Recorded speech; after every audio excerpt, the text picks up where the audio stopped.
श्री हरि विष्णु, राधे राधे। आप सभी का मेरे चैनल में बहुत बहुत स्वागत है। आज हम आपके लिए शनिवार व्रत कथा लेकर आए हैं।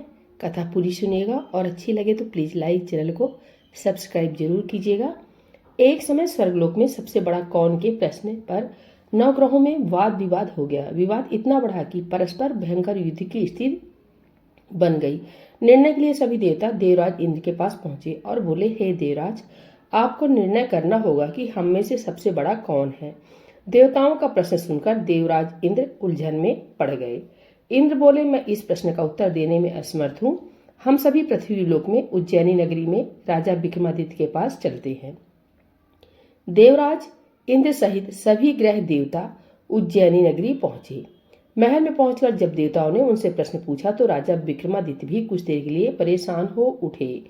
अचानक राजा विक्रमादित्य को एक उपाय सूझा और उन्होंने विभिन्न धातुओं स्वर्ण, रजत यानी चांदी, कांसा, ताम्र, सीसा, रांगा, जस्ता, अभ्रक व लोहे के 9 आसन बनवाए।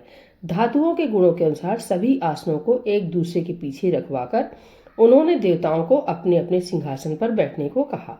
देवताओं के बैठने के बाद राजा विक्रमादित्य ने कहा, आपका निर्णय तो स्वयं हो गया। जो सबसे पहले सिंहासन पर विराजमान है वही सबसे बड़ा है। राजा विक्रमादित्य के निर्णय को सुनकर शनि देवता ने सबसे पीछे आसन पर बैठने के कारण अपने को छोटा जानकर क्रोधित होकर कहा, राजा विक्रमादित्य, तुमने मुझे सबसे पीछे बैठाकर मेरा अपमान किया है।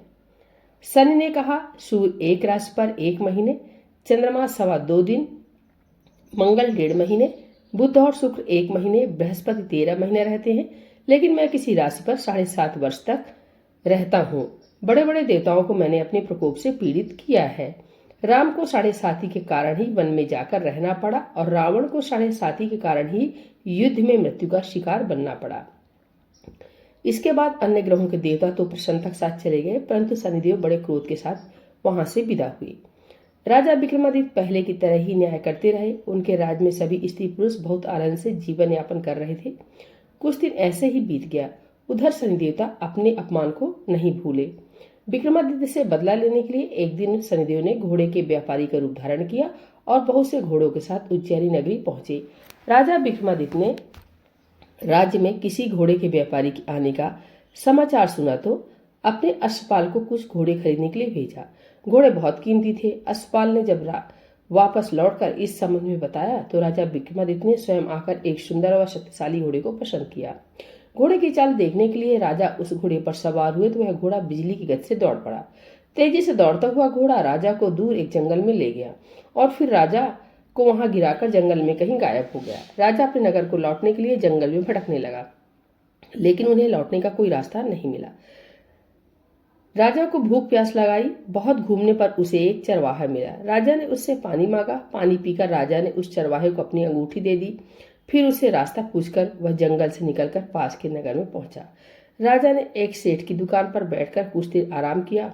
उस सेठ ने राजा से बातचीत की तो राजा ने उसे बताया कि मैं उज्जैनी नगरी से आया हूँ। राजा के कुछ देर दुकान पर बैठने से सेठ जी की बहुत बिक्री हुई। सेठ ने राजा को बहुत भाग्यवान समझा और खुश होकर उसे अपने घर भोजन के लिए ले गया। सेठ के घर में सोने का एक हार खूंटी पर लटका हुआ था। राजा को उस कमरे में छोड़कर सेठ कुछ देर के लिए बाहर गया। तभी एक आश्चर्यजनक घटना घटी। राजा के देखते देखते सोने के उस हार को खूंटी निकल गई। सेठ ने कमरे में लौटकर हार को गायब देखा तो चोरी का संदेह राजा पर ही किया, क्योंकि उस कमरे में राजा ही अकेला बैठा था। सेठ ने अपने नौकरी से कहा कि इस परदेसी को रस्सियों से बांध कर नगर के राजा के पास ले चलो। राजा ने विक्रमादित्य से हार के बारे में पूछा तो उसने बताया कि उसके देखते ही देखते खूंटी ने हार को निगल लिया था। इस पर राजा ने क्रोधित होकर चोरी करने के अपराध में विक्रमादित्य के हाथ पांव काटने का आदेश दे दिया।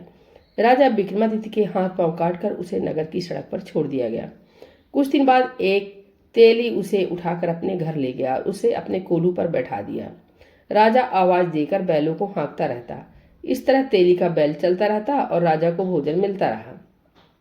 सन के प्रकोप की 7.5 पूरी होने पर वर्षा ऋतु प्रारंभ हुई। राजा विक्रमादित्य एक रात मेघ मल्हार गा रहा था कि तभी नगर के राजा की लड़की राजकुमारी मोहिनी रथ पर सवार उस तेली के घर के पास से गुजरी। उसने मेघ मल्हार सुना तो उसे बहुत अच्छा लगा और दासी को भेजकर गाने वाले को बुला लाने को कहा। दासी ने लौटकर राजकुमारी को अपंग राजा के बारे में सब कुछ बता दिया। राजकुमारी उसके मेघ मल्हार से बहुत मोहित हुई, अतः उसने सब कुछ जानकर भी अपंग राजा से विवाह करने का निश्चय कर लिया। राजकुमारी ने अपने माता पिता से जब यह बात कही तो वे हैरान रह गए। रानी ने मोहिनी को समझाया, बेटी तेरे भाग में तो किसी राजा की रानी होना लिखा है, फिर तू उस अपंग से विवाह करके अपने पांव पर कुल्हाड़ी क्यों मार रही हो। राजकुमारी ने अपनी जिद नहीं छोड़ी। अपनी जिद पूरी कराने के लिए उसने भोजन करना छोड़ दिया और प्राण त्याग देने पर निश्चय कर लिया। आखिर राजा रानी को विवश होकर अपंग विक्रमादित्य से राजकुमारी का विवाह करना पड़ा। विवाह के बाद राजा विक्रमादित्य और राजकुमारी तेली के घर में रहने लगे। उसी रात स्वप्न में शनिदेव ने राजा से कहा, राजा तुमने मेरा प्रकोप देख लिया, मैंने तुम्हें अपने अपमान का दंड दिया है। राजा ने शनिदेव से क्षमा करने को कहा और प्रार्थना की, हे शनिदेव, आपने जितना दुख मुझे दिया है अन्य किसी को न देना। शनिदेव ने कुछ सोचकर कहा, राजा मैं तुम्हारी प्रार्थना स्वीकार करता हूँ। जो कोई स्त्री पुरुष मेरी पूजा करेगा, शनिवार को व्रत करके मेरी व्रत कथा सुनेगा, उस पर मेरी अनुकंपा बनी रहेगी। प्रातःकाल राजा विक्रमादित्य की नींद खुली तो अपने हाथ पांव देखकर राजा को बहुत खुशी हुई। उसने मन ही मन शनिदेव को प्रणाम किया। राजकुमारी भी राजा के हाथ पांव सही सलामत देखकर आश्चर्य में डूब गई। तब राजा विक्रमादित्य ने अपना परिचय देते हुए शनिदेव के प्रकोप की सारी कहानी सुनाई। शेर को जब इस बात का पता चला तो दौड़ता हुआ तेली के घर पहुंचा और राजा के चरणों में गिरकर क्षमा मांगने लगा। राजा ने उसे क्षमा कर दिया, क्योंकि यह सब तो शनिदेव के प्रकोप के कारण हुआ था। सेठ राजा को अपने घर ले गया और उसे भोजन कराया। भोजन करते समय वहां एक आश्चर्यजनक घटना घटी। सबके देखते देखते उस खूंटी ने हार उगल दिया। सेठ जी ने अपनी बेटी का विवाह भी राजा के साथ कर दिया और बहुत से स्वर्ण आभूषण, धन आदि देकर राजा को विदा किया। राजा विक्रमादित्य, राजकुमारी मोहिनी और सेठ की बेटी के साथ उज्जैनी पहुंचे तो नगरवासियों ने हर्ष से उनका स्वागत किया। अगले दिन राजा विक्रमादित्य ने पूरे राज्य में घोषणा कराई कि शनिदेव सब देवों में सर्वश्रेष्ठ है। प्रत्येक स्त्री पुरुष शनिवार को उनका व्रत करें और व्रत कथा अवश्य सुने। राजा विक्रमादित्य की घोषणा से शनिदेव बहुत प्रसन्न हुए।